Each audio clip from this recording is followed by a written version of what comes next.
Hello students, welcome to my channel. तो बच्चों चलिए हम टेंस के वीडियो को आगे बढ़ाते हैं। लास्ट का जो मेरा वीडियो था वो पास्ट इंडेफिनिट टेंस पर था। आई होप बच्चों उसके सारे सेंटेंस अब आपसे बन रहे होंगे, सारे एग्जाम्पल आपको समझ में आ गया होगा। तो चलिए आज का वीडियो शुरू करते हैं। आज का वीडियो है पास्ट कंटिन्यूअस टेंस पर।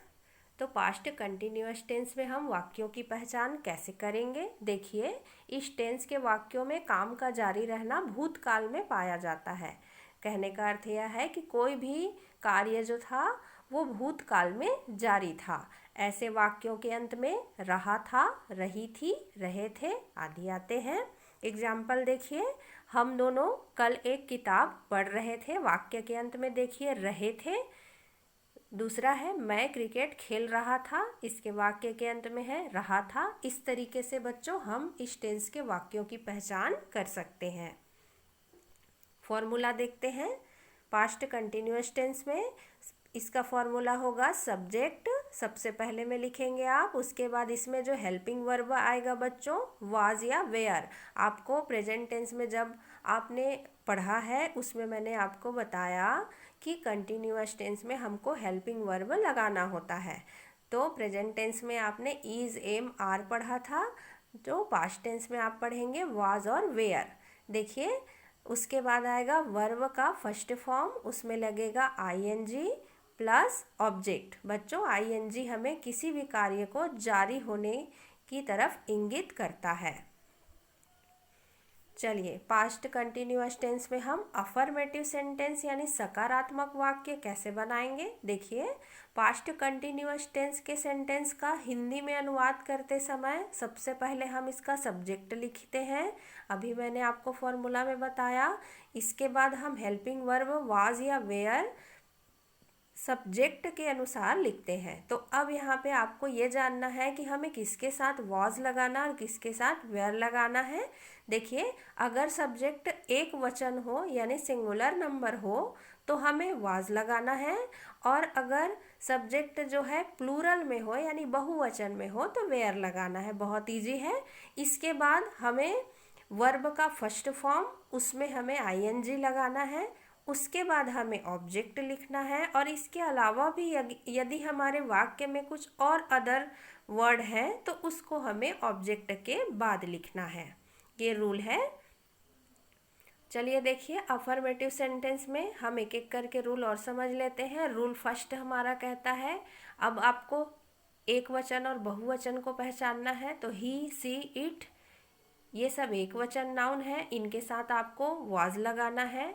किसी का नाम हो तब भी आपको वाज लगाना है, और वर्ब का फर्स्ट फॉर्म रखकर उसमें आईएनजी लगा देना है। देखिए एग्जाम्पल, मैं अपनी किताब पढ़ रहा था। मैं चूँकि सिंगुलर नंबर है, एक ही व्यक्ति है, यहाँ पर एक वचन में है, तो इसके साथ हमें वाज लगाना है। तो आई वॉज रीड, रीड का अर्थ पढ़ना, फर्स्ट फॉर्म में हमने लिया, उसमें आईएनजी लगाया तो रीडिंग माई बुक। सेकंड देखिए, वह एक मधुर गाना गा रही थी। वह जो है किसी लड़की को इंडिकेट कर रहा है, तो यहाँ पर ये जो है सिंगुलर नंबर में है, इसलिए यहाँ भी वाज लगेगा। सी वॉज सिंगिंग, सिंग का मतलब गाना, आईएनजी लगा, सिंगिंग ए स्वीट सॉन्ग।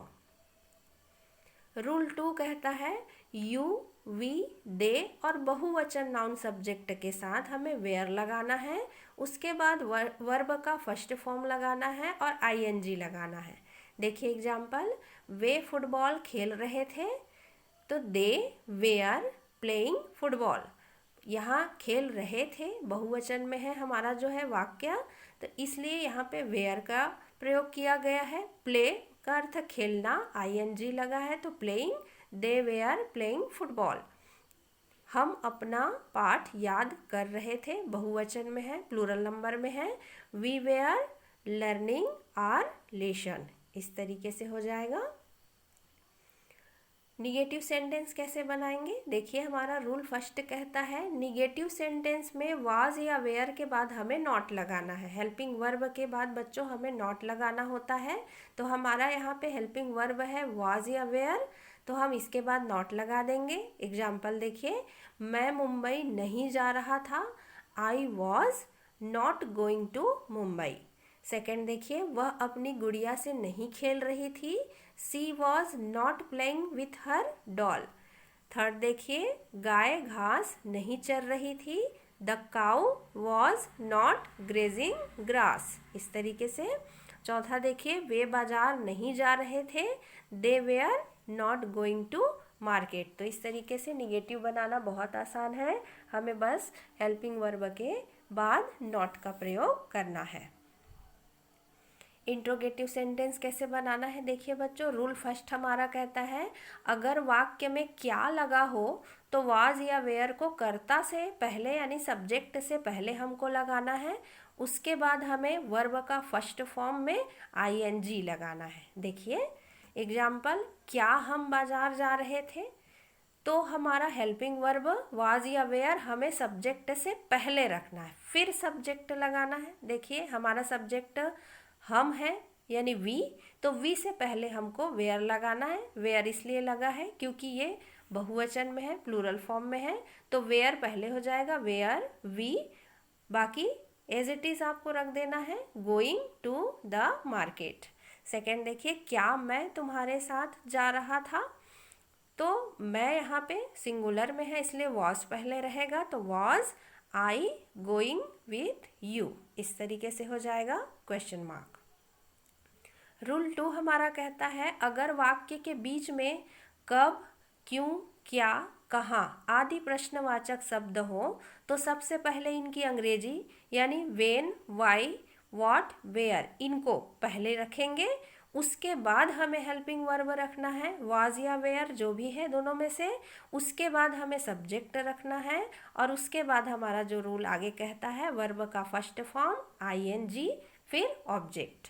देखिए एग्जाम्पल, वह कॉपी में क्या लिख रहा था, तो क्या जो है वाक्य के बीच में है, अब यही पहचान है बच्चों, क्या जब शुरू होगा, शुरू में जब था तब आपने हेल्पिंग वर्ब को शुरू में रखा, लेकिन यहाँ क्या जो है बीच में है तो क्या का अंग्रेजी पहले लिखाएगा। देखिए what was he writing in copy, वह कॉपी में क्या लिख रहा था, तो क्या का अर्थ है यहाँ पे व्हाट, तो व्हाट सामने है, उसके बाद हेल्पिंग वर्ब है, फिर सब्जेक्ट है, देन वर्ब का first form ING, then object. इस तरीके से हो जाएगा। सेकंड देखिए, राहुल धीरे धीरे क्यों चल रहा था, तो क्यों का अर्थ है यहाँ पे इंग्लिश में हो जाएगा वाई, वाज क्योंकि ये सिंगुलर है इसलिए वाज, फिर हमारा सब्जेक्ट राहुल, फिर हमारा वर्ब में आईएनजी वॉकिंग स्लोली। इस तरीके से हो जाएगा। रूल 3 कहता है अगर वाक्य में कोई प्रश्नवाचक शब्द हु ही कर्ता का कार्य कर रहा हो तो उससे पहले उसकी अंग्रेजी लिखना है, फिर वाज या वेयर लगाना है। तो हु यानी अर्थ होता है हिंदी में कौन, अगर कौन जो है आपको आपके वाक्य में दिखाई दे तब हमें उसका अंग्रेजी पहले लिखना है यानी हु पहले लिखना है। देखिए एग्जाम्पल, कक्षा में कौन सो रहा था, कौन जो है आपको वाक्य में दिखाई दे रहा है तो कौन का इंग्लिश पहले रख दें आप, हु वॉज। उसके बाद देखिए बाकी एज इट इज़ रखिए, who was sleeping in the class. यहाँ पे कोई भी कर्ता आपको नहीं दिखाई दे रहा है, यहाँ कौन जो है स्वयं कर्ता है यानी सब्जेक्ट है, इसलिए उसे हम पहले लिखेंगे। दरवाज़ा कौन खटखटा रहा था, कोई भी सब्जेक्ट नहीं है, यहाँ सब्जेक्ट आपका कौन ही है, इसलिए उसका इंग्लिश आपको सामने रख देना है, तो who was knocking the door. इस तरीके से हो जाएगा। रूल 4 कहता है इंट्रोगेटिव निगेटिव वाक्य जब हम बनाएंगे तो वो इंट्रोगेटिव सेंटेंस की तरह ही हमें बनाना है, केवल हमें क्या ध्यान में रखना है कि हमें सब्जेक्ट के बाद नॉट का प्रयोग लगा देना है। चलिए रूल 5 कहता है वाक्य के अंत में प्रश्न सूचक चिन्ह अवश्य लगाना है, ये तो आपको सभी में याद रखना है, इंट्रोगेटिव में ये लगता ही है आखिरी में। चलिए एग्जाम्पल देखिए, क्या वे लड़के शोर नहीं मचा रहे थे, तो इंट्रोगेटिव भी आपको नज़र आ रहा है यानी क्वेश्चन मार्क भी दिखाई दे रहा है और वाक्य में नहीं भी लिखा है तो ये इंट्रोगेटिव निगेटिव हो जाता है।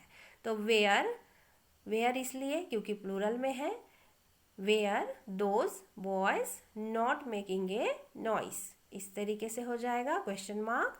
सेकंड देखिए, इस स्कूल के लड़के फुटबॉल क्यों नहीं खेल रहे थे। प्रश्नवाचक भी है और निगेटिव भी है। देखिए तो इंट्रोगेटिव निगेटिव सेंटेंस है, तो क्यों को हम इंग्लिश उसका पहले रख देंगे, तो वाई वेयर, क्योंकि प्लूरल फॉर्म में है। Why were the boys of this school not playing the football question mark. इस तरीके से बच्चों आपका इंट्रोगेटिव सेंटेंस बनाने के ये 4 रूल हैं, अच्छे से ध्यान में रखेंगे। 5वां जो रूल है वो तो सभी इंट्रोगेटिव में कॉमन होता है कि आपको क्वेश्चन मार्क जरूर लगाना होता है। कुछ एग्जाम्पल है बच्चों, इनका आप स्क्रीनशॉट रखिए, इसको बनाने की कोशिश करिए। हिंदी को आप लिख लेंगे, इंग्लिश आप खुद से बनाइए, सारे रूल्स देखिए, फॉलो करिए, आपसे सभी सेंटेंस आप बनेंगे।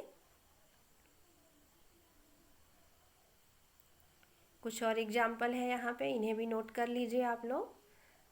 चलिए बच्चों, आज का वीडियो यहीं तक है, हम अगले टेंस को नेक्स्ट वीडियो में देखते हैं। Thank you.